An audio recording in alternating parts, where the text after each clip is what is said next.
Assalamualaikum warahmatullahi wabarakatuh. Perkenalkan, nama saya Rani Yuliana Lisnawati dengan nomor NPM A201086.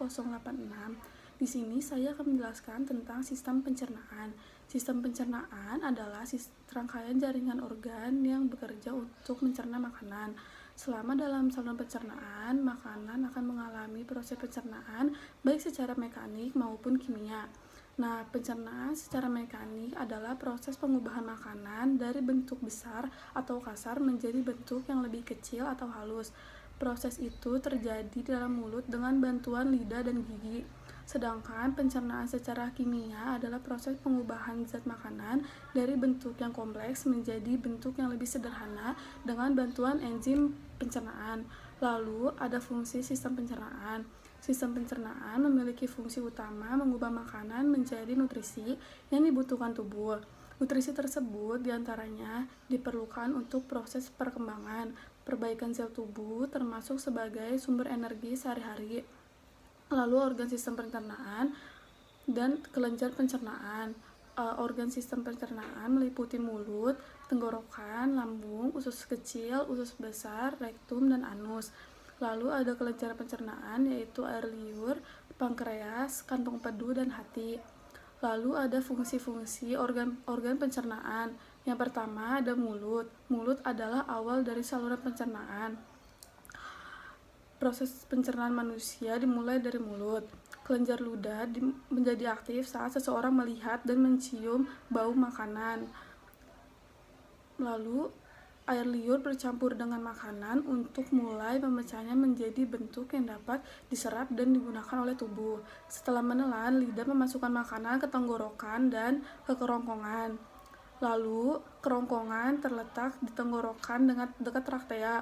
Kerongkongan akan menerima makanan dari mulut saat proses menelan. Lalu, yang ketiga ada lambung.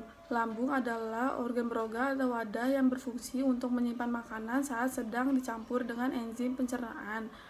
Enzim ini melanjutkan proses pemecahan makanan menjadi bentuk yang dapat digunakan. Lalu dari lambung, makanan yang sudah diproses di lambung akan dilepaskan kepada usus halus. Usus halus adalah tabung berotot sepanjang 22 kaki atau sekitar 8,82 meter yang berfungsi memecah makanan menggunakan enzim yang dilepaskan oleh pankreas dan empedu dari hati. Pada usus halus terdiri atas usus 12 jari, usus kosong, dan usus penyerapan. Lalu ada pankreas. Pankreas dapat menghasilkan enzim pencernaan ke dalam usus 12 jari yang memecah protein, lemak, dan karbohidrat.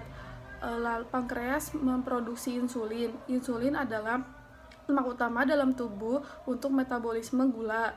Lalu yang keenam ada hati. Hati memiliki banyak fungsi, tetapi tugas utamanya adalah sistem pencernaan adalah sebagai proses nutrisi yang diserap dari usus kecil. Empedu dari hati yang dikeluarkan dari usus halus juga memainkan peran penting dalam mencerna lemak. Yang ketujuh ada kantong empedu. Kantong empedu berfungsi menyimpan dan memekatkan empedu dari hati dan kemudian melepaskannya ke dalam usus 12 jari dari usus kecil untuk membantu menyerap dan mencerna lemak. Lalu ada usus besar. Usus besar adalah tabung berotot sepanjang kurang lebih 1,82 meter yang menghubungkan usus kecil ke rektum. Usus besar antara lain terdiri atarsekum, kolon ascendens, kolon transversum, kolon descendens, dan kolon sigmoid yang berhubung ke rektum. Lalu ada rektum.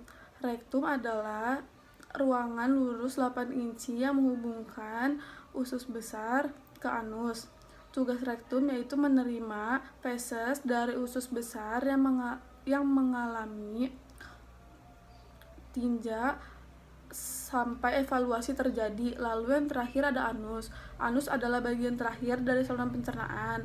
Organ ini berbentuk saluran sepanjang 2 inci atau 5,08 cm yang terdiri atas otot-otot dasar panggung dan 2 sfinkter anal internal dan eksternal. Anus dikelilingi oleh otot-otot sfinkter yang penting dalam memungkinkan pengontrolan pengeluaran tinja. Lalu sistem pencernaan ini terdapat beberapa berupa penyakit yang antara lain itu ada sakit mah, penyakit asam lambung, diare, sembelit, dan ambeien. Lalu ada juga cara untuk merawat atau menjaga kesehatan sistem pencernaan. Yang pertama, banyak minum air putih. Kedua, memperbanyak konsumsi makanan berserat seperti buah, sayur, dan biji-bijian. Yang ketiga, hindari stres. Yang keempat, rajin olahraga. Dan yang kelima, makan dengan cara yang baik seperti tidak berlebih dan tidak terburu-buru.